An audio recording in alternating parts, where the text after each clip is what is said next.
महत्वाची घडामोड आहे। शेळफाटा मुंब्रा परिसरात पावसाची जोरदार बॅटिंग पाहायला मिळते।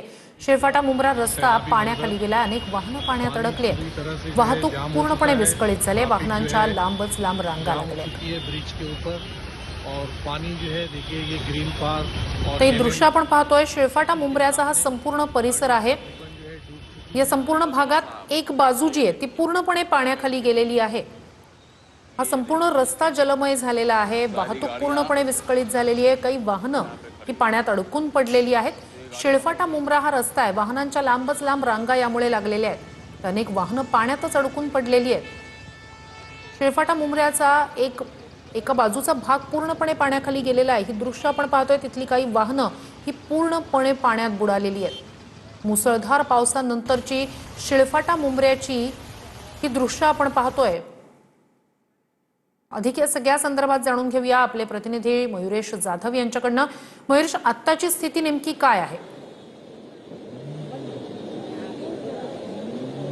नक्कीच श्रुती, आपण जर बघितलं हा ठाणे मुंब्रा शेळफाटा आहे आणि या ठिकाणी जर बघितलं रस्त्याला चक्क नदीचं स्वरूप आलेलं आहे, कारण की अनेक तासांपासून या ठिकाणी मुसळधार पाऊस पडत होता आणि त्यामुळे या रस्त्याला संपूर्ण रस्ता हा जलमय झाला आहे। अनेक वाहनं देखील ह्या रस्त्यामध्ये बंद पडलेली आहेत। तर एक बाजू जी आहे मुंबईकडे जाणारी जी बाजू आहे ती संपूर्णपणे वाहतुकीसाठी ठप्प करण्यात आली आहे, बंद करण्यात आले आहेत। अनेक वाहनं देखील या पाण्यामध्ये बुडालेली आहेत। आपण जर बघितलं संपूर्ण रस्ता हा नदीचं स्वरूप आल्याचं चित्र पाहायला मिळत आहे। तरी जीव धोक्यामध्ये घालून जे वाहन चालक आहेत ते या जलमय पाण्यातून आपली वाहनं चालवत आहेत, कारण की संपूर्ण रस्ता हा जलमय झाला असून या ठिकाणी वाहतुकीसाठी हा रस्ता बंद करण्यात आलाय। तर बाजूला जे दुकान आहेत त्या देखील दुकानामध्ये देखील मोठ्या प्रमाणात पाणी शिरलेलं आहे। समोर आपण जर बघितलं जेसीबी देखील अर्धा हा बुडालेला आहे, कारण की अनेक तासांपासून या ठिकाणी मुसळधार पाऊस पडत होता आणि त्या मुसळधार पावसाचा फटका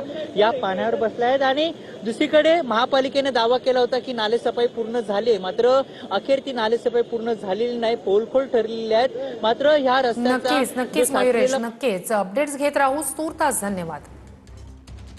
कल्याण डोंबिवलीत पावसाचा कहर पाहायला मिळतोय। मलंग रोडला नदीचं स्वरूप आलंय, त्यामुळे या भागात नागरिकांचे हाल होत आहेत। श्री मलंगकडून कल्याणकडे जाणाऱ्या मार्गाला नदीचं स्वरूप आलंय। चेतना स्कूल ते 90 फीट पर्यंतचा संपूर्ण रस्ता पाण्याखाली गेलाय, त्यामुळे वाहतुकीचा वेग मंदावलाय। याचा आढावा घेतला आमच्या प्रतिनिधींनी।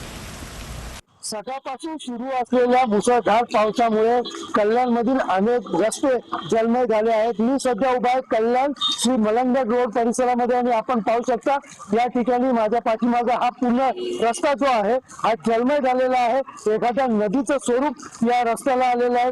विशेषतः पाहायला गेलं तर सकाळपासून सततधार पावसाची सुरू होती, मात्र दुपारनंतर पावसाचा जोर या ठिकाणी वाढल्याने अनेक ठिकाणी पाणी साचलं। हा पूर्ण रस्ता जो आहे हा पूर्ण रस्ता पाण्याखाली गेलेला पाहायला मिळत आहे आणि या पाण्यातून मार्ग काढत वाहन चालकांना वाहने चालवावी लागत आहेत। विशेषतः पाहायला गेलं तर गुडघ्याभर पाण्यातून मार्ग काढताना अनेक मोटरसायकल देखील या ठिकाणी बंद पडत असल्याच्या घटना घडत आहेत। मात्र पाण्याचा जोर कायम राहिला तर या ठिकाणी मोठ्या प्रमाणात पाण्याची पातळी वाढणार असून लोकांच्या घरात देखील पाणी शिरण्याची शक्यता वर्तवली जात आहे।